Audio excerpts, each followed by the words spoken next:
Hello, welcome to The Real Deal with Sean Matthews, where we have real conversations with real people, entrepreneurs and business owners alike. I have been interviewing so many beautiful women and men on this podcast, and I've just met this lovely lady in the last couple weeks, and I'm going to formally introduce her to you all. We met actually on an online networking event, which surprisingly was actually unreal. She was one of the speakers. So her name is Allison Maree Ockenden, and she is an entrepreneur and leader in women's empowerment. She started her award-winning business Today, Tomorrow, and Always in 2016, and has been recognized in local, state, and national awards for her powerful work with people. One of the only 35 certified soul mentors in the world. Allison launched her newest offering, Allison Maree, in 2020 to educate and empower people in understanding their femme core. So Allison has shared her message in magazine articles, podcasts, meetings, conventions, including Unleashcon in 2021. Allison is a genuine and authentic woman, sharing with empathy and compassion from her own experiences with domestic violence, military life, self-hatred, single parenthood, and so much more. Allison's goal is to help those who need a hand to hold as they get on their feet and begin to see the light through the darkness. I love that, Allison. Allison has the unique ability to remove the veil for women to not only see their own strengths, but their inner beauty as well. Allison believes that all women deserve to live a life that is not a chore, but an exhilarating adventure. Allison Maree is a single mom of 4 and a grandmother of 2.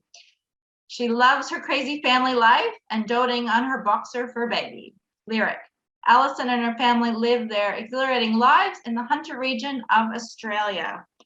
Welcome, Allison. So good to have you on today. Thank you so much. Wow, you've had an adventurous life, lots full of adventures of family and stories, and we just discussed a few things before this call. But I'd really love the listeners and the viewers, because this is going on YouTube as well, that, so you're ready? Yeah, great background. So I'd love to hear more, and I think the listeners, the one thing that I ask all my people on my podcast are, who is Allison, and why did you start what you started? And how did it come about? So there's those 3 words, those 3 questions, but yeah, just to share a little bit about you. Well, I'll take a deep breath. There's actually a few reasons that I started Allison Maree. I guess I need to go back to 2015. I lost the man that I loved suddenly and was left with nothing. And about 18 months later, I discovered the world of DNA keepsakes and DNA jewelry, where you can take parts of your DNA, like breast milk, umbilical stump, embryo straws, pet fur, ashes, and so many other things, and turn them into gorgeous jewelry and display keepsakes to remember loved ones that have lost, or remember a pregnancy of a baby that didn't get to take their first breath. And I launched that on his 3rd anniversary of his passing, so that other families never had to go through what we did. We don't have anything of his because I didn't know the industry existed. So my mission is to reach 1 million people a year, not to buy from me, but just to educate them about my industry and all of the different ways that we can help someone who's grieving, as well as all the different ways that we can celebrate the amazing moments of life, like the birth of a newborn baby, or an engagement, or a wedding, and graduation, and all of those other wonderful moments that happen in life. It's not all doom and gloom.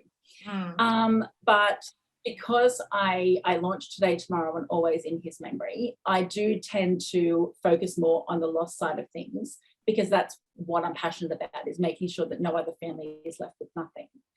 I then seemed to draw a lot of women in that had experienced either pregnancy loss, stillbirth or infant loss that were coming to me to have pieces made, to have wedding bands made with their unborn baby's ashes and things like that.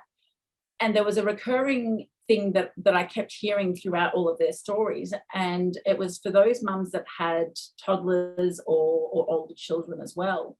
And they kept telling me that they had these days where they just wanted their toddlers to go away, shall I say? Wow. That wasn't the words that, you know, that they would use, but basically bugger off and leave me alone. Yeah. And that their partner was, you know, trying to be so supportive that it was smothering. And again, bugger off and leave me alone. And that then led to such guilt, because here they were grieving a baby they didn't get to hold. And yet their babies that were earthside wanted them, and they just wanted them to go away. And every time I'd hear the story, I knew what was happening, and I knew that I could explain it to them in a way that made them understand they're not a bad mum, they're not a bad wife, they're not a bad friend, they're not a bad anything. They're a grieving mum and a grieving woman. The framework that I use in Allison Maree is called Soul Modes, which is a foundation that was cornered and coined and trademarked by a Queensland mum named Carly Maree. Only a few years ago, really very new. But basically it explains that as women, and as anyone that identifies as having more feminine energy than masculine, because we all have each, that we go through a cycle of different energetic states constantly without even realizing it. But once you understand the foundation and the structure of it, you can then learn to not only hack yourself and make yourself more productive, which I'll talk about in a business sense a bit later on, but just as a person, you know, you can end each day feeling accomplished and feeling pride instead of being, oh, I've still got so much to do tomorrow. So for quick reference, the 4 modes are bear mode, which is the mode where we tend to crave solitude. We don't want anyone around us. We just want to kind of hide in our cave and hibernate.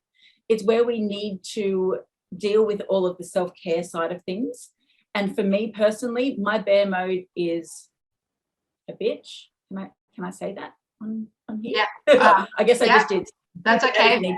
Yeah, that's all right. So my bear mode tends to bring up all of the negative feelings I have about myself. Yeah. So, you know, I'll have feelings of you're a bad mum because you work too much. You're a bad businesswoman because you don't work enough, you know, all of those things. And it just makes you feel yucky, you know, so you need seclusion to just cry usually. After bear mode comes super mode, where we're all organized and we love to-do lists. We love that feeling of ticking off our to-do list. It just fills our cup. We want to be organized. We're going to meal plan. We're going to join the gym. We're going to do all the things in super mode because we're so driven and dedicated. Oh, yes. After that comes sparkle. Yeah. Yes. Sparkle mode is all about affection and connection, whether that be with our partner, with our kids, or with ourselves, and even workmates. It's where we tend to wear a pretty dress that we may not normally wear. We'll maybe do our hair a bit different, or our makeup, and just feel good about ourselves. She's all about the relationships and the love and looking after others.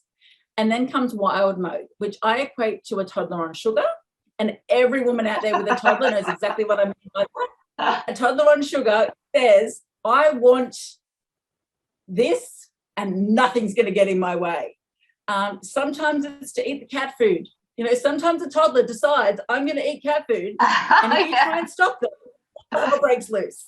Yeah. And that's how we get into mode. We get so focused on, she's usually a bigger picture person. So whether it's getting advancing your career, whether it's having another child, whether it's getting married, whatever that big goal is, once your wild mode is set on it, she doesn't care how you're going to get there. But she's the one that comes up with, okay, this is what we want. This is our next goal. And now we've got to work towards it. And then we go into bear mode back again. And we just cycle right through. And each of them have their place. So what I discovered was these women that were grieving and wanting their spouses and kids to leave them alone were just in bear mode. And not only were they in bear mode, but they were grieving on top of that. So all of those things, especially in pregnancy loss, and it doesn't matter how many times you tell a mum there's nothing you could have done to stop that from happening, they always feel, oh, if I hadn't, you know, stepped to the right today, or if I hadn't have, you know, done a bad question, whatever it is. Yeah, they question themselves. Yeah, of course. Yeah. So trying to get them to understand that there really isn't anything you could have done, but also that there's an explanation for it. You need to dredge up all of those horrible feelings so that when you switch over into super mode, you can address them. Because if you don't address those nasty feelings, you stay stuck. And as a society, we've got this toxic positivity, which sounds like an oxymoron. But what I mean by that is we're so used to telling people it'll be okay. You know, if you can just get through today, tomorrow will be better. You know, if you just move on, you won't feel so bad. And we're denying, and I'm going to say these women because that's the context I'm talking about, but we're denying these women the right to grieve how they need to grieve.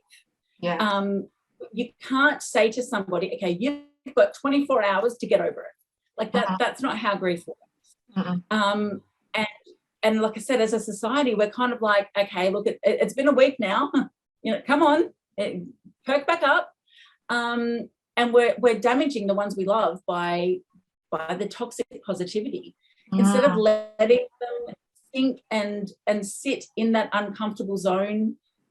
And my advice to anyone listening right now is, if you are feeling that way, or when you feel like that next, because I promise you will, now that you're going to look for the pattern, grab a book and just start journaling. Even if it's your phone, just start brain dumping the thoughts that come to your mind.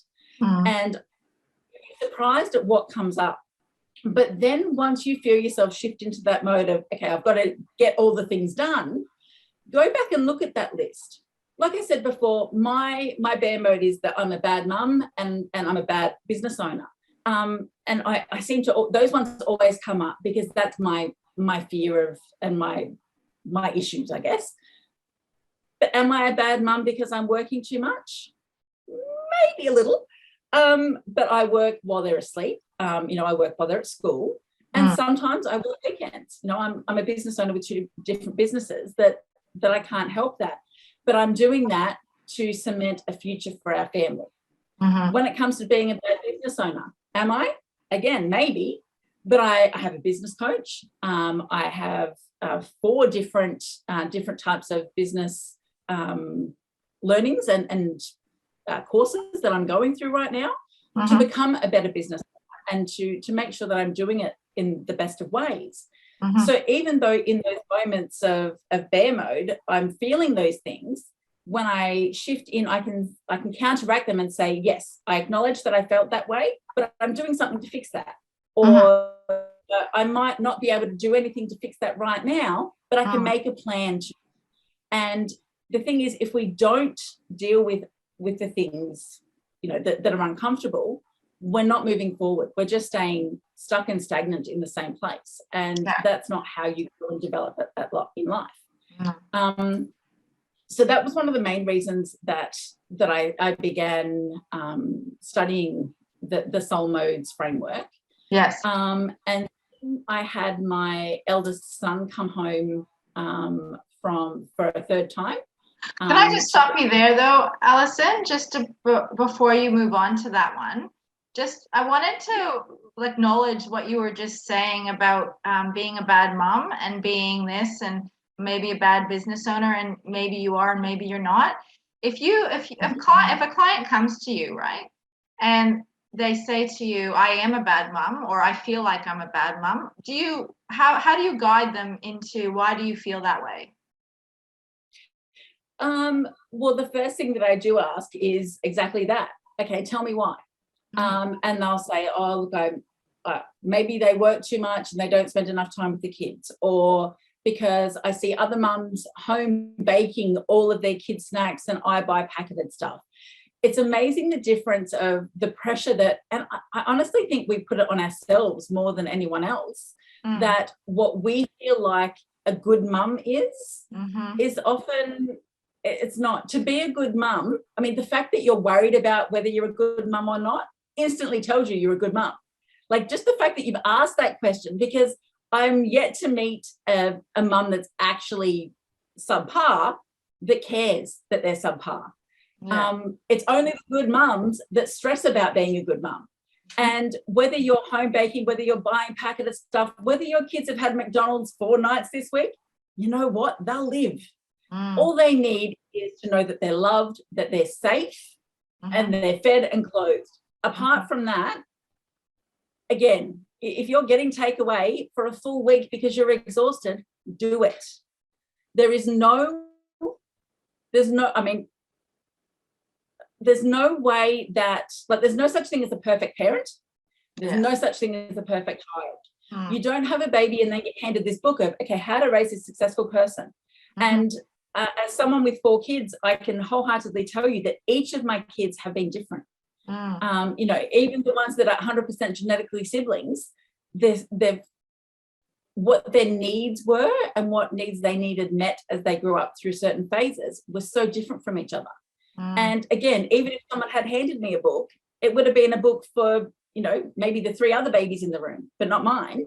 And I think we need to give ourselves a break. I think self-care has become a little bit of a swear word. It's almost what do you mean by that? Well, it's almost like we've convinced ourselves that we don't have time to take care of ourselves.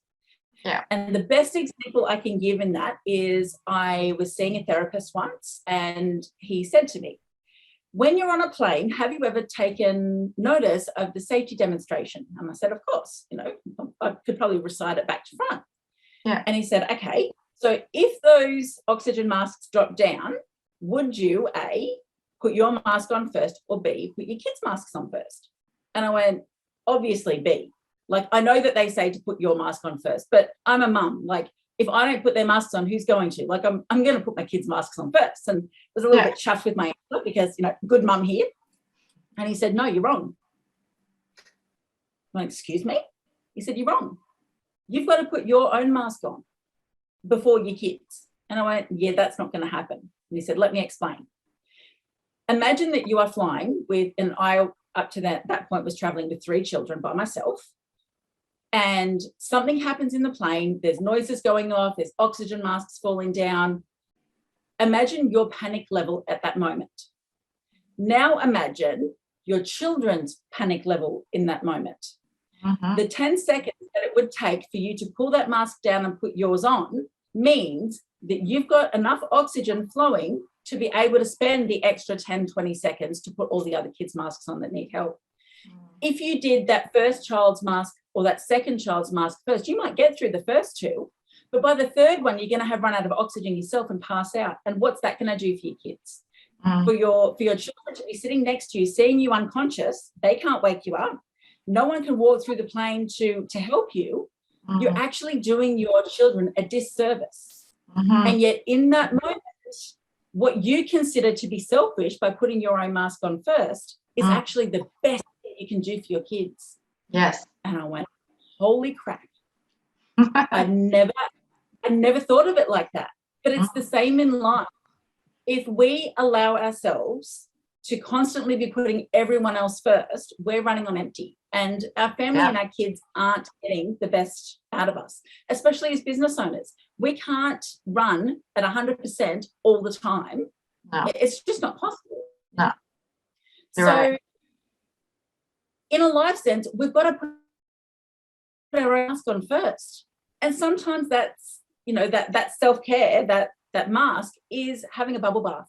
Maybe it's having a cup of tea outside in the grass in the sunshine.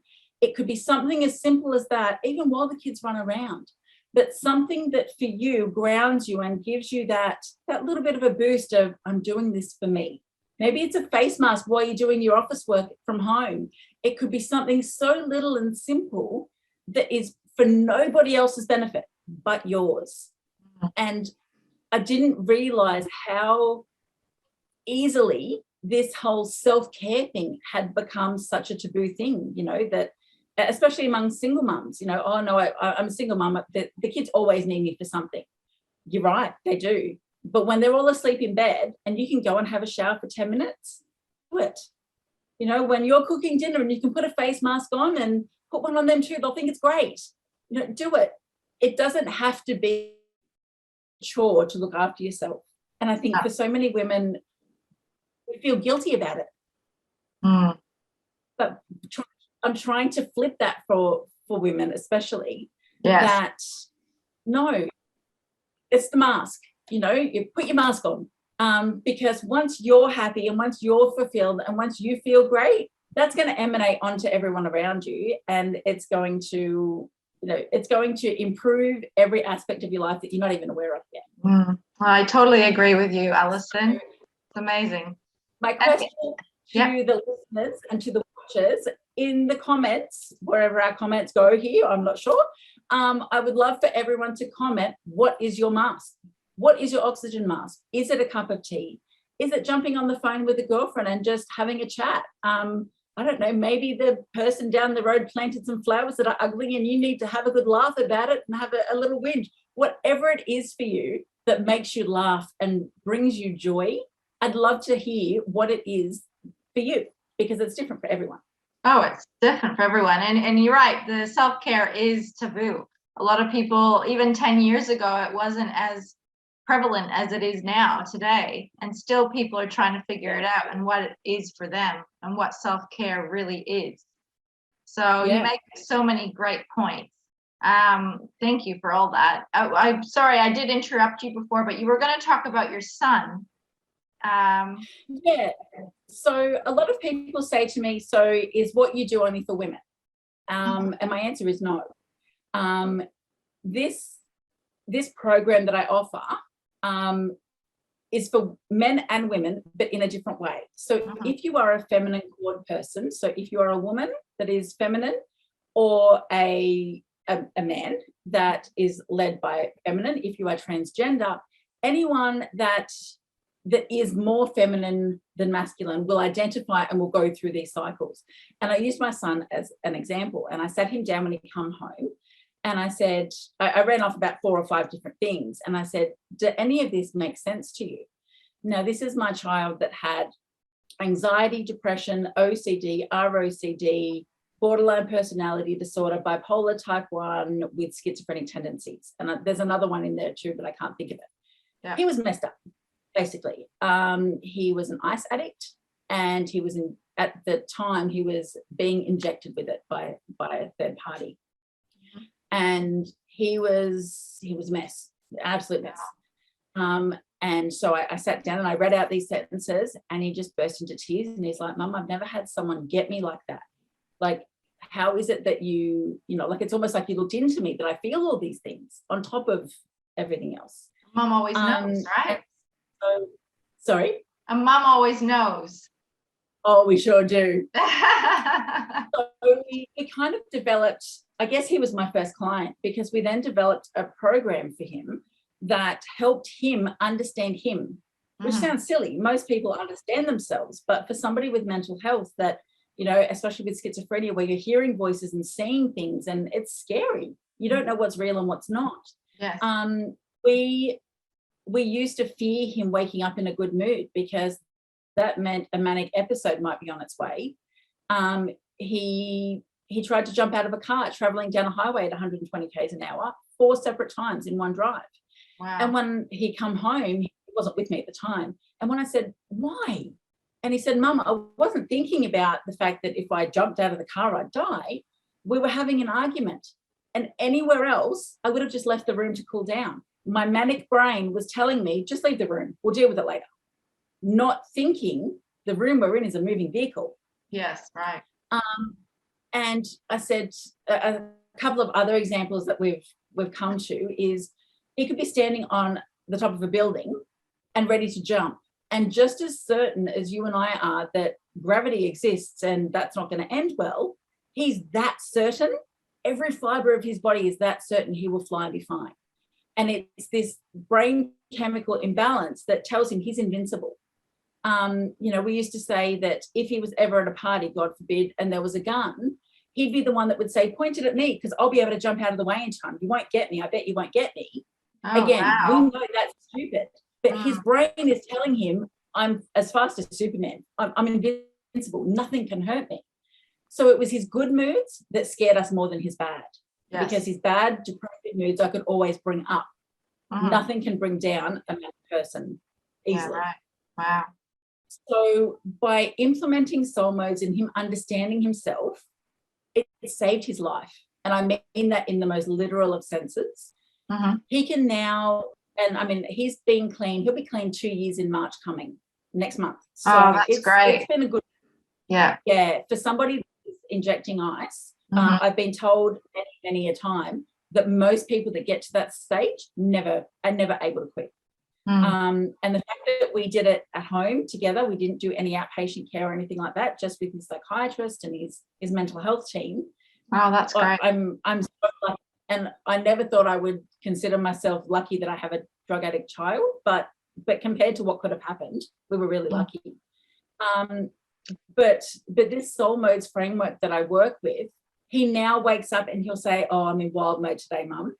And his energy will be that of a kid at Christmas. Like, he literally jumps down our hallway, and he's quite tall, headbutting the roof as he does it.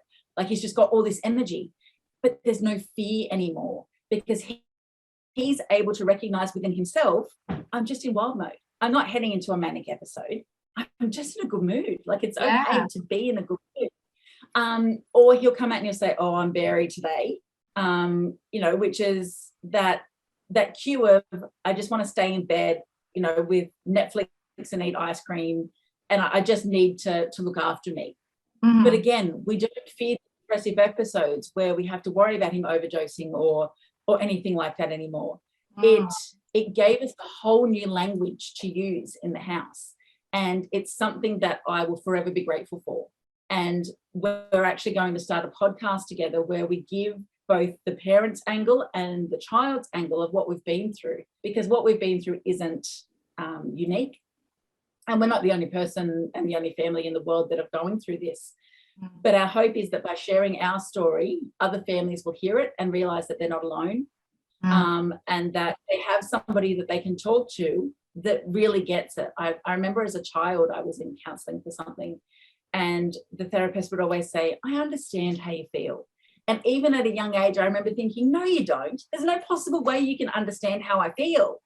And so I'm very cautious of saying those words. But when it comes to this, I can wholeheartedly and honestly say, I know how you feel.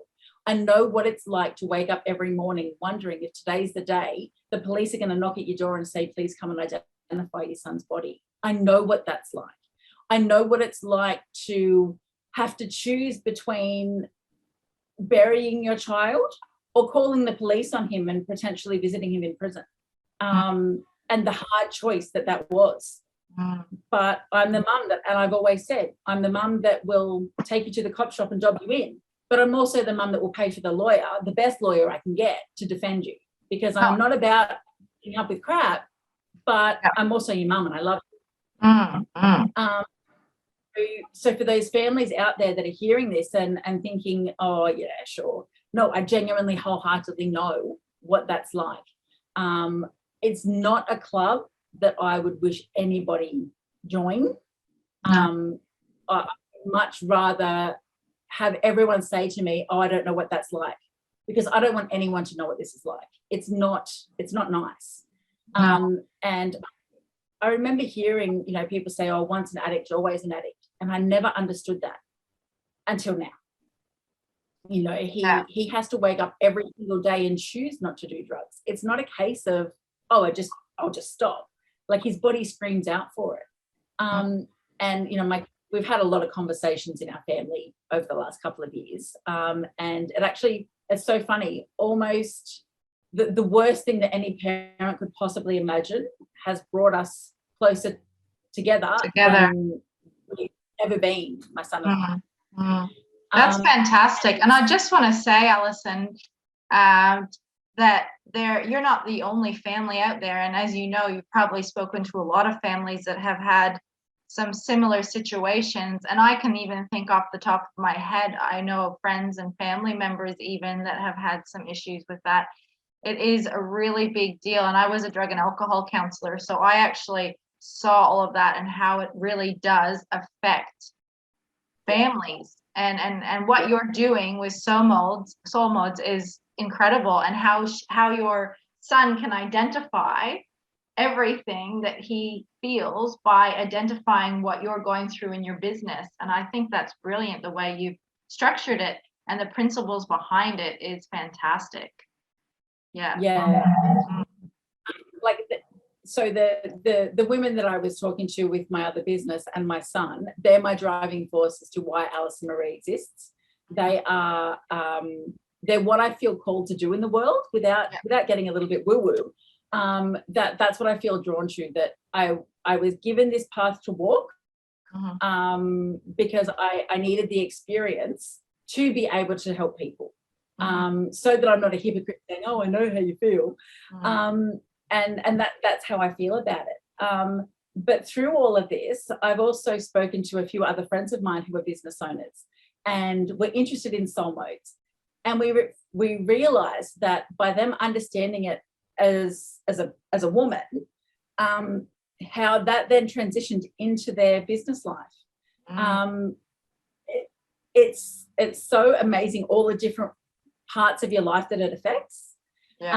So now I work with business owners who either are female or have a predominantly female office team, for example, and I explain to them how to increase the productivity in the office, make their staff walking, talking billboards when they're out and about.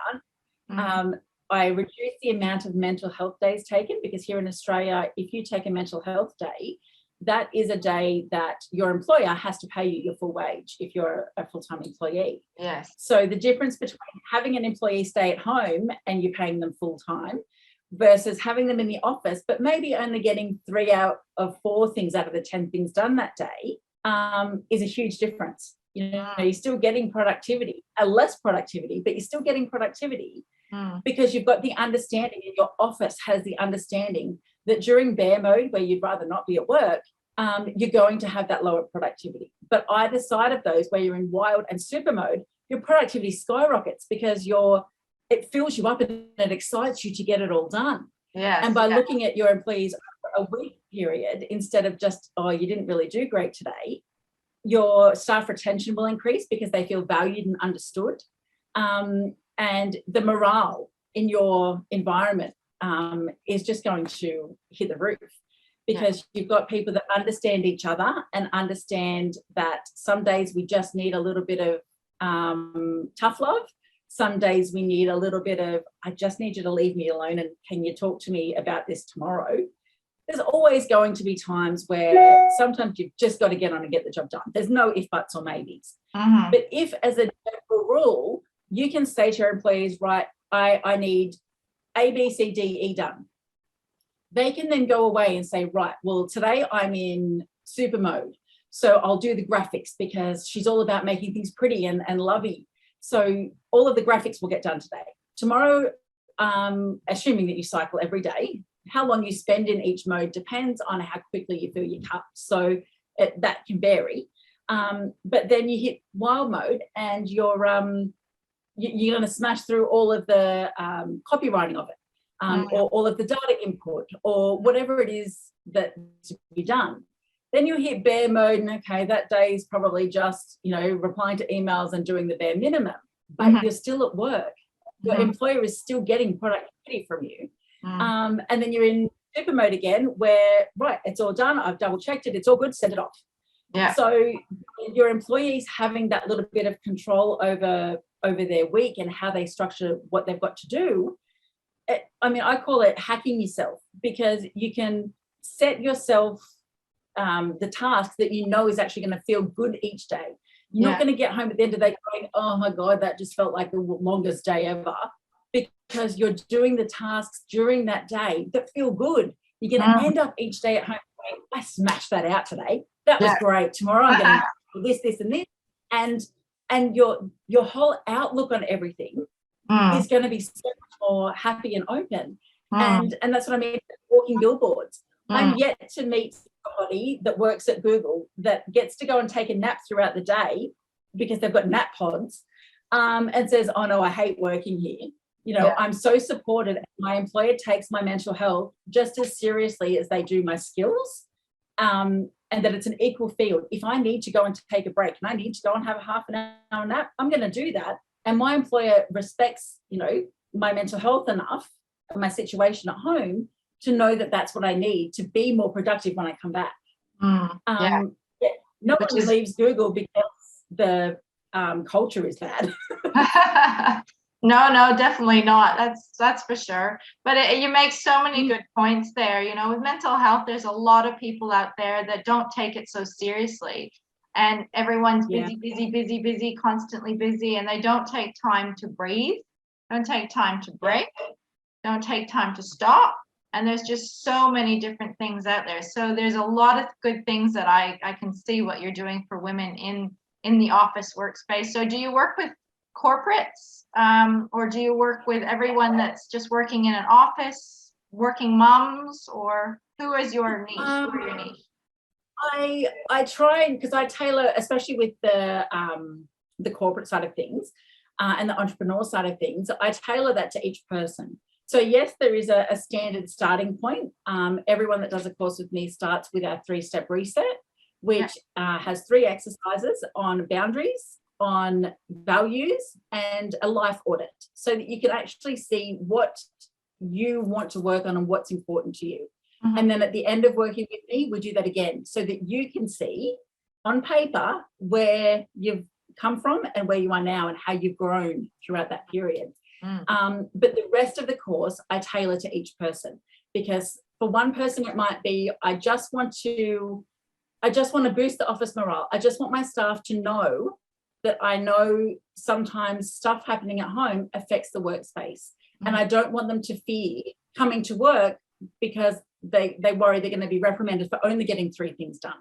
I want to implement this into my leadership team, so that everyone that works here understands and feels supported, whether they're in the workspace or at home, and that I understand, to a degree, that productivity does shift, with each of these modes.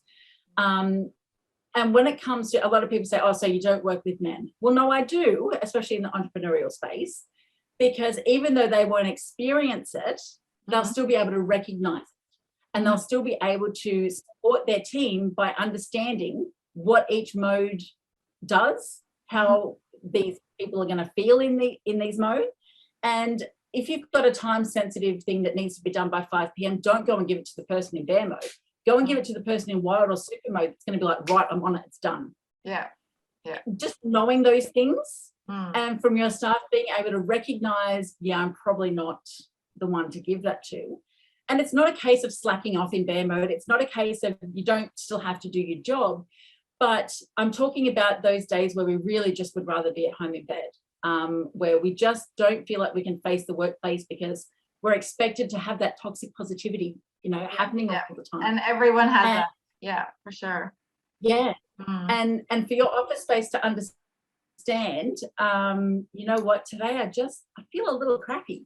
It's not that I'm angry at anyone or that I don't love my job. I'm dealing with a lot, and I don't really want to be here, but I have a commitment, and I'm here to do what I can do, and pick up the slack tomorrow. So yeah, there's a real, I don't even know what the word is. How professional is that, Alison? But there's so much value in especially smaller teams where you're kind of on top of each other.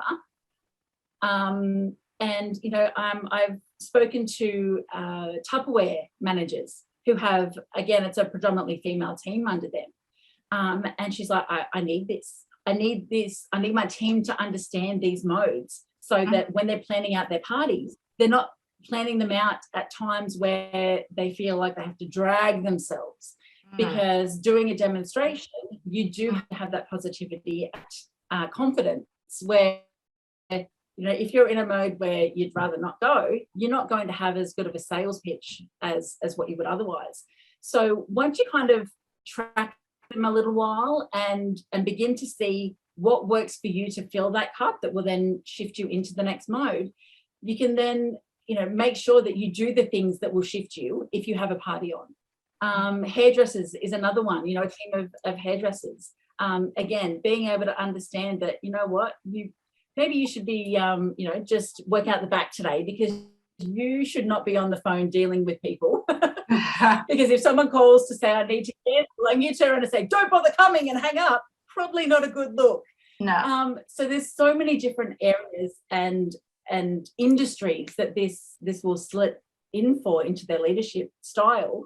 The possibilities are endless. It's just what works with your team and what your goals are, for your business side of things, and what you want to improve. Perfect. Oh, beautiful. Lots of value. We're running out of time now, though, Alison, and it's been a pleasure to have you on. I do ask a lot of my guests on my podcast one question at the end of the podcast, and that is, if the listeners could get anything out of what we've been talking about today and what you've given today, what would it be? Give yourself a break. There's very little in life that is actually as urgent as what we feel it is. If you need to put off hanging out the washing, if you don't do your dishes before you go to bed tonight, they'll still be there in the morning. If you need to rearrange some of these things to get that self-care time in, do it. Your kids aren't going to care that the dishes weren't done the night before. They're not going to care that you're giving them aged food and not freshly baked stuff. Just look after you, because as women, we're the ones that tend to look after our families. And again, if you don't have your mask, you can't be your best to be there for everyone else. So yeah, perfect. Take a breath. Yeah, take a break. That's great. I'll leave it at there, Alison. Thank you so much for coming on the podcast today. This is The Real Deal. This is The Real Deal with Sean Matthews, where we have real conversations with real people, entrepreneurs and business owners alike. So if you'd like to comment on YouTube, go right ahead. We will answer those, and I will put Alison's things in the show notes, so you can contact her if you need and want to as well. I will actually put Alison's email address and you have a website too, don't you, Alison? Sure do. Great. Okay. So I will put all those details in the show notes as well. And again, this is Sean Matthews with The Real Deal. Have a great day. Bye now.